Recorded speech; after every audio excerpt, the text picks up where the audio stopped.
Hello दोस्तों, आज की इस वीडियो में हम अनुपात ज्ञात करना सीखेंगे। जैसे प्रश्न दिया हुआ है कि ए अनुपात बी बराबर 3:2, बी अनुपात सी बराबर 3:4, तो ए अनुपात बी अनुपात सी का मान क्या होगा। यानी कि कभी भी इस टाइप के प्रश्न आ जाए तो आप अनुपात कैसे ज्ञात कीजिएगा, एकदम बेहतरीन से बेहतरीन तरीका से आपको हम समझाने की कोशिश करेंगे। तो आइए सबसे पहले हम समझते हैं कि अनुपात का मतलब क्या होता है। जैसे यहाँ पे आपको लिखा हुआ है कि ए अनुपात बी, इसका मतलब आप लिख सकते हैं कि ए बट्टा बी, यानी अनुपात का मतलब ही होता है बट्टा।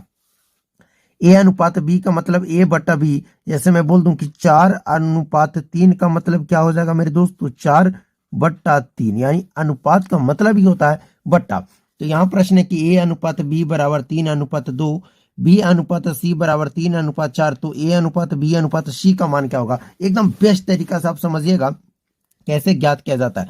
कभी भी आपको इस प्रकार के प्रश्न दिख जाए तो आपको निकालना क्या है, उस पर फोकस देना है। तो बोलिएगा कि ए अनुपात बी अनुपात सी, आपको इस तरीके से थोड़ा फैल फैल पे लिख देना है, यानी थोड़ा सा दूरी दूरी पे आपको लिख देना है। और पहला में आपको क्या दिया हुआ कि ए अनुपात बी बराबर कितना दिया हुआ है, 3:2। तो आपको ए अनुपात बी बराबर 3:2 दिया हुआ है, तो आपको ए अनुपात बी के सामने 3:2 को लिख देना है। तो जैसे ए अनुपात बी कहने का मतलब कि ए का मान कितना है 3, बी का मान कितना है 2, तो ए के जगह हम कितना लिख सकते हैं 3, और बी के जगह हम कितना लिख सकते हैं 2। बस इतना सबसे पहले आपको करना है। सबसे पहले ए अनुपात बी दिया हुआ है, जिसका ए का मान है आपका 3 और बी का मान 2 है। अच्छा, समझे कैसे कि ए का मान है 3 और बी का मान है 2। देखिए जैसे ए अनुपात बी, इसको भी अगर हम करें तो ए अनुपात बी के रूप में आ रहा है, यानी दोनों सेम तरीका से आ रहा है। बीच में अनुपात, यहाँ भी बीच में अनुपात, यानी ए का जो मान होगा आपका 3 होगा, बी का जो मान होगा आपका 2 होगा। तो इसीलिए हम बोल दिए कि ए का मान 3, बी का मान 2। तो लिख दिए ए के सामने 3 और बी के सामने 2। अब अगला में चलते हैं, तो है बी अनुपात सी बराबर 3:4। तो अब बी अनुपात सी लिखना है, तो पहले से यहाँ बी का स्थान पर है, तो अब इसके हम नीचे से लिखेंगे बी अनुपात सी का मान। तो बी का मान कितना है, तो बोलिएगा कि 3 और सी का मान है 4। तो लिख दीजिए बी के सामने 3 और सी का मान हो जाएगा 4। बस आपको इतना ही करना है, उसके बाद आपको कुछ नहीं करना है। जैसे ए अनुपात बी दिया हुआ था, तो ए अनुपात बी का मान लिख दिए। बी अनुपात सी दिया हुआ था 3:4, तो बी अनुपात सी का मान एक लाइन छोड़कर लिखेंगे 3/4। अब आपको इस तरीका से करना है। अब ये देखना है कि ये खाली कहाँ कहाँ पे है। तो बोलिएगा कि अगर हम ऊपर वाले लाइन में आए तो ये वाला सी के जगह खाली है, तो देखिए इसके बगल में जो अंक है वही आपको भर देना है। 2 है तो 2 भर देना है। फिर अगर हम इधर आए तो इधर क्या खाली है, तो बोलिएगा कि ए के जगह खाली है, तो इधर कितना है 3, तो आपको 3 भर देना है बस।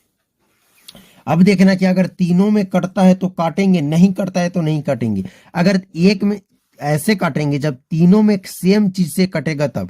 जैसे यहाँ भी 2 है, यहाँ भी 2 है, अगर यहाँ भी 2 रहता तो हम काट देते, लेकिन यहाँ 2 है, यहाँ 2 है, यहाँ तो 2 है ही नहीं, तो यहाँ नहीं काटेंगे। अब हम क्या करेंगे, सबको गुना कर देंगे। तो 3 और 3 को गुना करेंगे, 3 तिया 9, 2 तिया 6, 2 चौके 8। लीजिए आपका ए अनुपात बी अनुपात सी का जो मान आ गया 9:6:8। दम आपको इसी तरीका से बनाना है। एक और हम प्रश्न आपको देते हैं और आप इसी तरीका से बनाने की कोशिश कीजिएगा। तो देखिए आपको एकदम फोटो कॉपी प्रश्न दिख रहा होगा कि ए अनुपात बी बराबर 5:7, बी अनुपात सी बराबर 6:7, तो ए अनुपात बी अनुपात सी का मान क्या होगा। तो क्या बोले, जिसका मान निकालना आपको लिख दीजिए पहले ए अनुपात बी अनुपात सी, दूरी दूरी पे तीनों को लिख देना है। अब देखिए पहला में ए बी का मान कितना है, तो 5:7। तो ए के जगह हम कितना लिखेंगे 5 और बी के जगह 7, ए के जगह 5 बी के जगह 7। तो ए के सामने हम कितना लिख दें 5, बी के जगह कितना लिख देंगे 7, कितना लिख देंगे। अब अगला है कि बी अनुपात सी बराबर 6:7, बी अनुपात सी बराबर 6:7, तो बी के जगह हम रख देंगे 6 और सी के जगह रख देंगे 7। देखिए अब बोलिएगा कि क्या हम यहां से बी अनुपात सी नहीं लिख सकते। देखिए ये तो ऑलरेडी बी के जगह पे पहले टर्म में लिखा हुआ है, तो नहीं ना लिख सकते हैं।